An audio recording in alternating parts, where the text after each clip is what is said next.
Hola, ¿qué tal? El día de hoy hablaré acerca de por qué no coagula la sangre. Normalmente, si se lastima, su cuerpo forma un coágulo de sangre para detener la hemorragia. Para que la sangre coagule, el organismo necesita células llamadas plaquetas y proteínas conocidas como factores de coagulación. Si no se tiene alguno de estos dos, entonces se dice que se padece un trastorno de coagulación.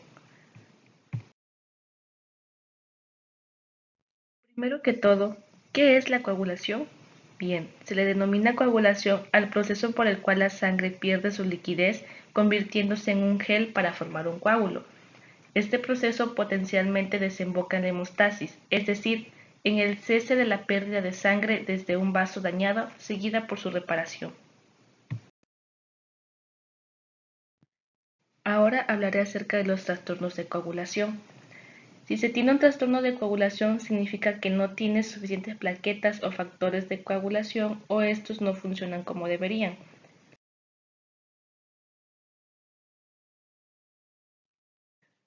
Dichos trastornos pueden ocurrir por otras enfermedades, como enfermedades hepáticas severas o falta de vitamina K.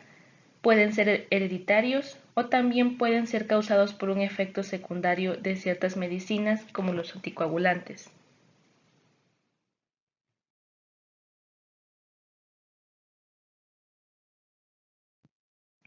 La hemofilia es un trastorno hemorrágico hereditario frecuente causado por deficiencias del factor de coagulación 8 o 9. El grado de deficiencia del factor determina la probabilidad y la gravedad de la hemorragia. Las personas con hemofilia carecen de un factor de coagulación o lo tienen en baja cantidad. Sin él, las personas pueden sangrar mucho tiempo después de una lesión o un accidente. También pueden sangrar internamente por las rodillas, los tobillos y codos. La hemorragia en las articulaciones provoca dolor y cuando no se trata puede conducir a artritis. Las hemorragias cerebrales constituyen una complicación muy seria de la hemofilia y requieren tratamiento de emergencia. Otro dato de este trastorno es que es más frecuente en hombres que en mujeres.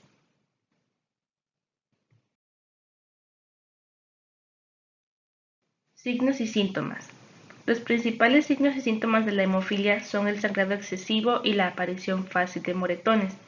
Unos análisis de sangre pueden detectarla. El tratamiento principal es la inyección del factor de coagulación faltante en el torrente sanguíneo.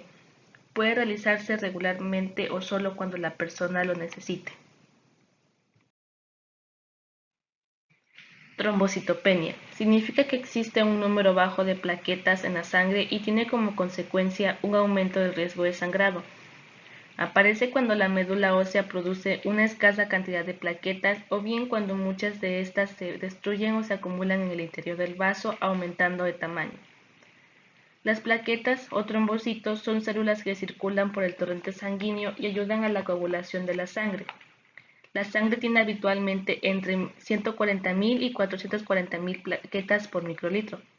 Cuando este recuento cae por debajo de unas 50.000 plaquetas por microlitro de sangre, puede producirse una hemorragia incluso después de una lesión relativamente menor.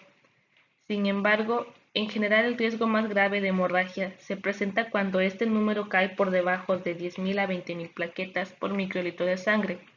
Ante tan escaso número de plaquetas, puede producirse un sangrado incluso sin contusiones o lesiones aparentes.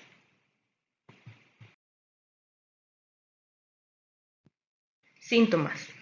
La hemorragia en la piel puede ser la primera señal de que existe un número bajo de trombocitos.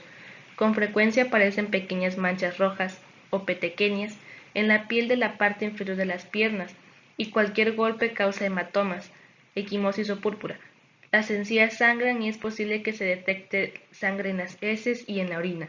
Las pérdidas en los periodos menstruales son excepcionalmente abundantes.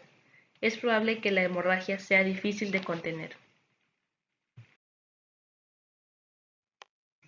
Enfermedad de von Willebrand. La sangre contiene muchas proteínas que ayudan a que el cuerpo pare de sangrar. Una de estas proteínas se llama factor de von Willebrand. En las personas con esta enfermedad, el nivel de dicho factor es bajo o no funciona como debería. Normalmente, cuando una persona se lastima y empieza a sangrar, el factor de von Willebrand en la sangre se adhiere a las plaquetas y las ayuda a aglutinarse, como un pegamento. para formar un coágulo en el sitio de la lesión y detener el sangrado. Cuando una persona tiene esta enfermedad, dado que dicho factor no funciona del modo que debería, el coágulo podría llevar más tiempo en formarse o no formarse como tendría que hacerlo, y el sangrado podría demorarse más en parar. Esto puede llevar a un sangrado abundante o difícil de detener. Aunque es raro, el sangrado puede ser lo suficientemente grave como para dañar las articulaciones o los órganos internos, o incluso poner la vida en peligro. Muchas personas con esta enfermedad no saben que la tienen porque los signos son leves o no tienen signos. Uno de los más comunes de esa afección es el sangrado anormal. Existen tres tipos principales de la enfermedad. La cantidad de sangrado varía de una persona a otra dependiendo del tipo y la gravedad de la enfermedad. Si se padece la enfermedad de von Willebrand, se pueden tener los siguientes signos: sangrado excesivo por una lesión o después de una cirugía o un trabajo dental, hemorragias nasales que no se detienen en 10 minutos, sangrado menstrual abundante o prolongado, sangre en la orina o en las heces, y tendencia a la formación de moretones o moretones abultados. Por último, coagulación intravascular diseminada, o SID. Esta consiste en la generación excesiva y anormal de trombina y fibrina en la sangre circulante. Durante el proceso hay aumento de la agregación plaquetaria y del consumo de factores de coagulación. La SID que evoluciona lentamente tiene manifestaciones trombóticas y embólicas venosas, mientras que la SID que evoluciona rápidamente causa sobre todo hemorragia.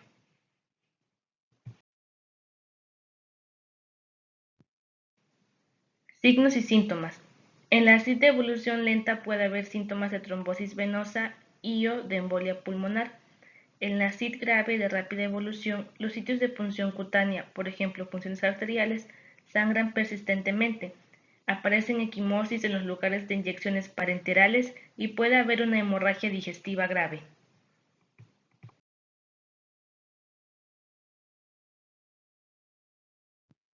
Las plaquetas y factores de coagulación se aglutinan para cicatrizar los vasos sanguíneos rotos y controlar el sangrado.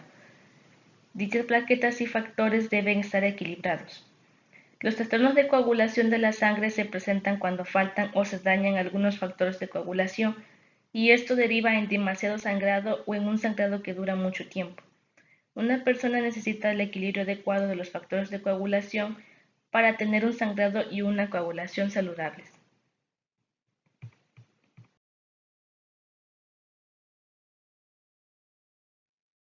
Y bien, eso sería todo. Muchas gracias por la atención prestada.